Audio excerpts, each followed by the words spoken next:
Hello there and welcome back. Once again, it's time for the Golden Age of DC Comics 365 Days, where I take this well-loved hardcover coffee table book given to me by one of my best friends about 2 decades ago, and it's been serving my coffee table ever since. And it's been a really great source of conversation and interest, and I thought it would make a great excuse to have these old comic book shop style conversations that we used to have.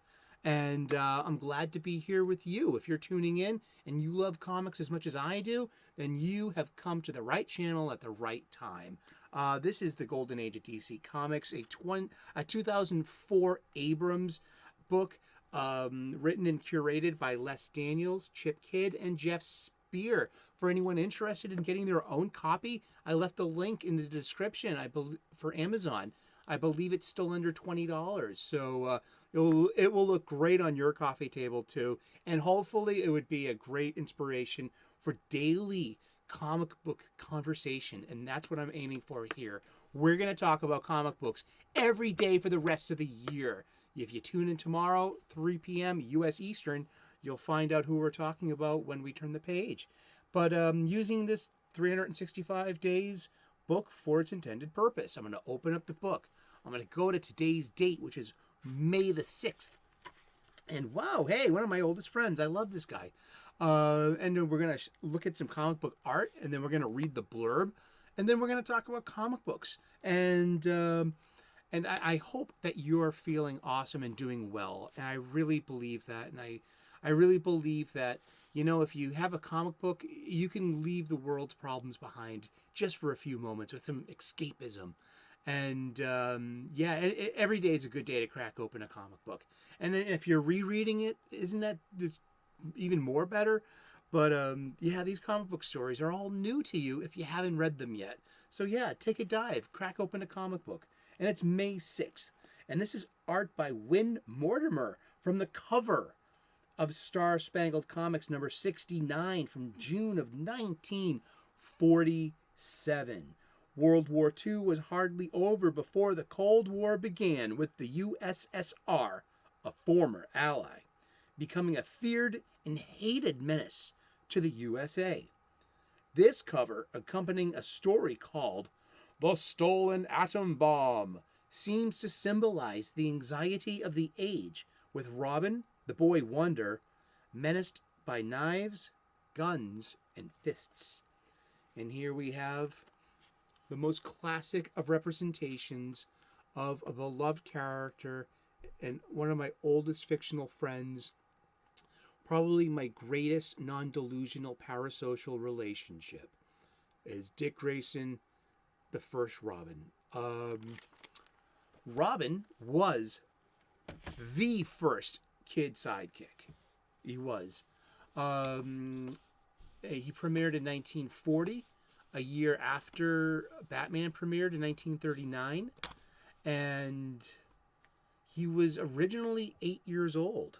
And I love the younger Robin. I think Robin works best the younger he is, because he's a kid. So it's because he's meant to be a vessel for the kid reading it. Yes, the stereotypical fan of the day. I get, little boys. You got the little boys reading this book. Well, guess what? Here's your way in. It was for me. I grew up with Batman 66, Adam West and Burt Ward. I grew up with the Filmation cartoons and the SuperFriends, and that was Olan Soule and Casey Kasem as Robin. So, and I've got to see Robin, Dick Grayson, age from being an 8-year-old kid to a late teenager, especially when I became very cognizant of comic books and starting to buy them as a small child. That's when, about 1980, I was 8 to 9 years old. I was 7 going on to 8 in 1980. And that was the new Teen Titans. And that's when you see the oldest Dick Grayson as Robin, right before he matures and takes his own identity as Nightwing. just a few years later. But some of those, like, I mean, I grew up on those Bronze Age babies of Marv Wolfman and George Perez's The New Teen Titans. I absolutely adore that era. I'm so glad that the spirit of it kept on with the Cartoon Network's cartoons of the Teen Titans and Teen Titans Go. And it's still today. There's an HBO Max series, The Titans, which is it looks like the cosplay show, but you know what? Young people having an interest, keep the torch has been passed. Enjoy and treat our old friends well. But yeah, Robin was the first kid sidekick, and I'm looking at this CBR article from last year, January 11th, 2021, by Nashid Motwani, and it's the 7 sidekicks who were created right after Robin. Let's go down it real quick. Toro, 1940. He was the kid sidekick to the original Human Flame, the Human Torch, who was ironically an android. He wasn't a human. But Toro was, and he shared this superpower. I think Toro was a kid. Well, let's see. Another one, Doiby Dickles, 1941, to Alan Scott's Green Lantern. He wore a derby hat and had a heavy urban Gotham accent, so he was a Doiby, not a derby, a Doiby. So he's Doiby Dickles, and he spoke with that heavy Gotham accent. I'm from Boston. I got an accent, wicked pissa. You can't park your car in Harvard Yard, you get towed. We have the Lieutenants Marvel in 1941. Shazam shared his power. Let's see. It was Jimmy Olsen in 1941. There's Pinky the Whiz Kid from 1941, a Fawcett comic that had Mr. Scarlet and Pinky the Whiz Kid. Oh yeah. There's Sandy the Golden Boy in 1941, who was the sidekick to the original Golden Age Sandman, Wesley Dodds. There's Stripesy, a really interesting play on the kid sidekick, because we had the kid hero was the Star Spangled Kid, and his sidekick was Stripesy in 1941, a big guy in this striped sweater, but that was his muscle. You know what I mean? And his comic foil and his adventure partner, and it was really it was really cool. It was they flipped the whole hero kid sidekick. You have a kid hero and protector, I guess. We have Bucky Barnes in 1941. James Buchanan, Bucky Barnes, best friend to Steve. Steve. Why am I blanking on this? Steve Rogers. What I mean? Hello, Steve Rogers, the Captain America. There's Woozy Winks over at Plastic Man, and the number 1 is Speedy, Roy Thomas, 1942, the kid sidekick to Green Arrow. Yeah, Robin. He was a very influential character archetype, and not only was he a comic foil, a source of levity and a source of humor, he was also a source of responsibility. I mean, there's a kid involved. Batman can't be completely reckless. I think we overthink things as an adult here in this modern age of comic books. Too many real life things. A kid can understand it. This is just a comic book, and that kid's never really in danger.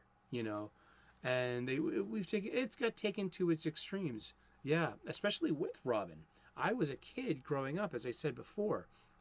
So when Dick Grayson becomes Nightwing, he gives Robin as a legacy, as a mantle that he passes down to Jason Todd, who has a pre-crisis and a post-crisis history, and for those keeping score at home.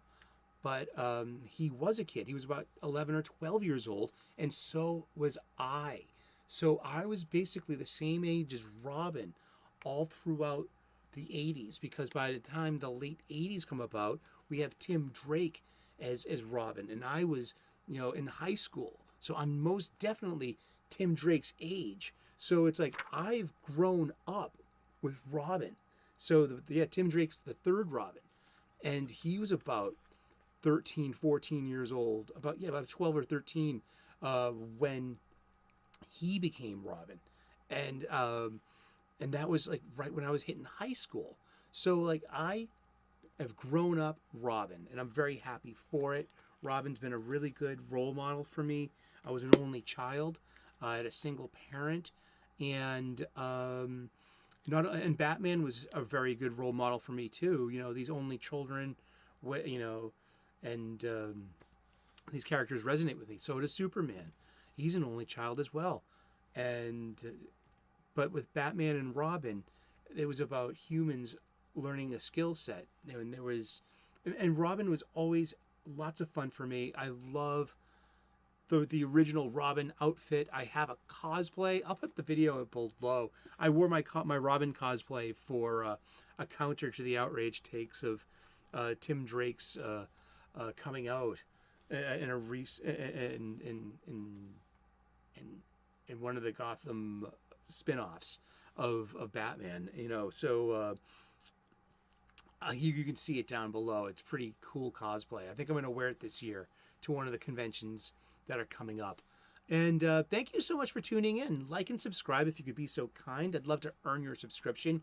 We're going to be talking about comic books every day for the rest of the year. So tune in tomorrow, 3 p.m. Eastern US, and you'll find out who we're talking about when we turn the page. And I would love to earn your subscription. I also make daily content. We're spiritual here. I'm an ordained minister and an amateur theologian. So hashtag lighten up. It's about enlightenment. It's about how spirituality can improve your daily life, how to improve your self-talk, and how to beat back the bad day. I mean, I'm all into that, and I'm here for that. And you, I'm a professional line cook. I'm a professional chef, and I share with you my cooking hacks so you can make nutritious, delicious, and beautiful food at your home. It's the What's Cooking playlist. You can check it out. And I talk about comic books every day, and I get up pretty darn early. So I see bunnies outside, and I take cute little bunny videos. Yeah, I just can't help it. Just can't help the natural cuteness. And, to commune with nature and to have this moment of peace before the day gets all hectic. And with a bunny grazing on grass. Yeah, it happens every morning. Tune in. Thank you so much for tuning in. If you love comic books as much as I do, you've come to the right place. Thank you so much. God bless. Namaste. Good luck. And hopefully we'll see you tomorrow. All right? Cheers. Thanks.